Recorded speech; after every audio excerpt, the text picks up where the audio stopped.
EVM SIR विवाद पर ओवैसी का वार, कब तक बकवास करोगे अखिलेश। एनडीए की जीत के बाद ओवैसी भड़के, अखिलेश को अपनी कमजोरियां देखने की नसीहत।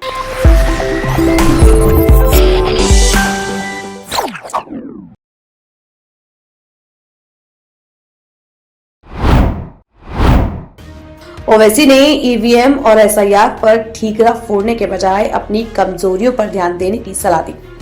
उन्होंने बिहार की जनता को एआईएमआईएम को वोट देने के लिए धन्यवाद किया और सीमांचल के विकास के लिए काम करने की बात कही। बिहार विधानसभा चुनाव 2025 में एनडीए की बम्पर जीत के बाद राजनीतिक बयानबाजी भी तेज हो गई है। एक तरफ महागठबंधन से जुड़े सपा प्रमुख अखिलेश यादव जैसे नेता अपनी हार का ठीकरा ईवीएम और एसआईआर पर फोड़ रहे हैं, तो वहीं दूसरी तरफ एआईएमआईएम प्रमुख असदुद्दीन ओवैसी जैसे नेता उनको नसीहत देते दिख रहे हैं।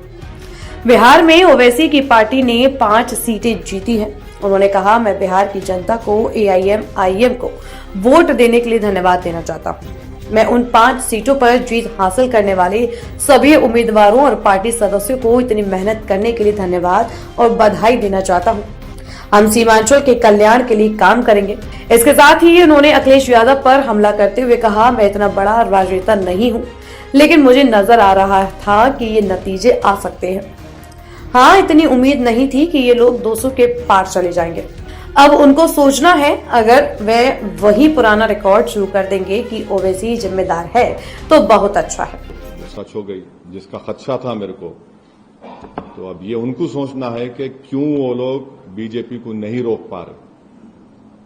अगर आप ये समझते कि मुझे गाली देके, मुझ पर पत्थर मारकर, मुझ पर उंगलियां उठाकर, मुझे कुछ बोलकर आपका गम हल्का हो जाता है, तो बी माई गेस्ट। मगर अगर आप वाकई में कुछ कोर्स करेक्शन करना चाह रहे, अब जैसा मैं सुना अखिलेश यादव का स्टेटमेंट आया, उन्होंने बोले एसआईआर की वजह से, कब तक आप एसआईआर ईवीएम के ऊपर बकवास बात करेंगे? छोड़िए इसको, आप देखिए आपकी कमजोरी कहां है। अगर आप इस तरह से सोचते रहेंगे कि हम ये हैं और हमको जनता वोट डालेंगी, ऐसा नहीं होने वाला है। आपको सबसे पहले तो आपको बड़ा हम्बल होना पड़ेगा।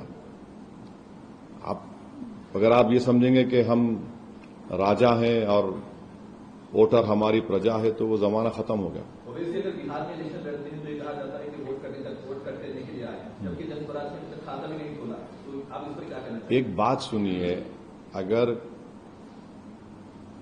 इंडिया अलायंस नहीं जीत रहा वहां पर, कितने 30 सीटों पर शायद अब नहीं मालूम काउंटिंग कि 30 ऑड सीट, 34 पे अगर आप बोल सकते कि दूसरे समाज ने हम वोट नहीं दिया? आप नहीं बोल सकते ना।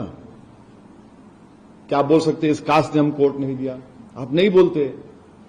मगर आप ये समझते कि मुसलमान आपका एक कैप्टिव है, बंधुआ मजदूर है। कब तक आखिर ऐसा आप बोलते रहेंगे? और हम तो मुस्लिम समाज से अपील कर रहे हैं कि आप वोट डालने वाले मत बनिए, सिटीजन बनिए। वोटर मत बनिए, सिटीजन बनेंगे तो सिटीजन राइट्स आपको मिलेंगे। अगर आप वोट डालने वाले बनेंगे तो फिर इलेक्शन के बाद आपको सिर्फ ना सिर्फ भुलाया जाएगा, बल्कि आप पर जो आफतें आती हैं उस पर उफ भी नहीं बोलते। ये हम कंसिस्टेंटली बोल रहे हैं। उम्मीद करते कि इस नतीजे से पूरे देश में एक पैगाम जाएगा, खास तौर से अल्पसंख्यक समाज के माइनॉरिटीज को, मुसलमानों को, और जो सेकुलर जहन रखने वाले लोग हैं। हम उम्मीद करते हैं कि वो देखें कि क्या क्या रीजंस हैं। आप उठाकर सिर्फ 2 चीजों को बोल देंगे तो फिर ये नहीं होने वाला है।